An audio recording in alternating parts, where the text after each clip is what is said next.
So you watched my video about some of the big issues with the Masoretic text, which is where we get the KJV from. But I don't want that to deter you or make you think that the Bible's inaccurate. In fact, the New Testament is the most verified document in all of antiquity. There's no other document in history that's as verified as the New Testament. There is nothing in your high school or college history book that even comes close to being as verifiable as the New Testament. You'd have to throw out Plato, Aristotle, Alexander the Great. They have a pebble of evidence compared to the New Testament. I can't even believe there's still people that think Yeshua wasn't a real person, aka Jesus.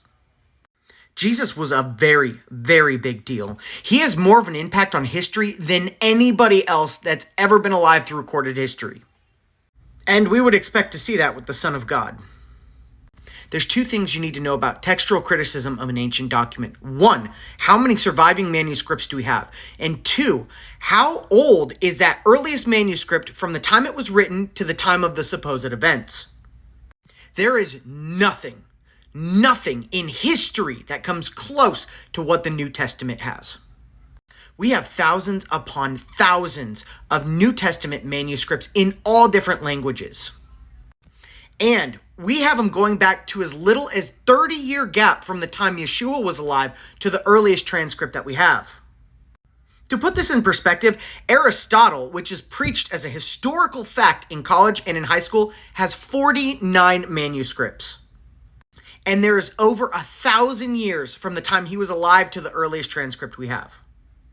Plato has 7, and there is also over 1,000 years from the time of the earliest document we have to the supposed events of his life. And those are preached as fact in school. And a lot of people want to argue, you can't have the Bible verify the Bible. I agree. I personally know of at least 12 extra biblical sources that confirm the events of the New Testament that were not related to religion whatsoever.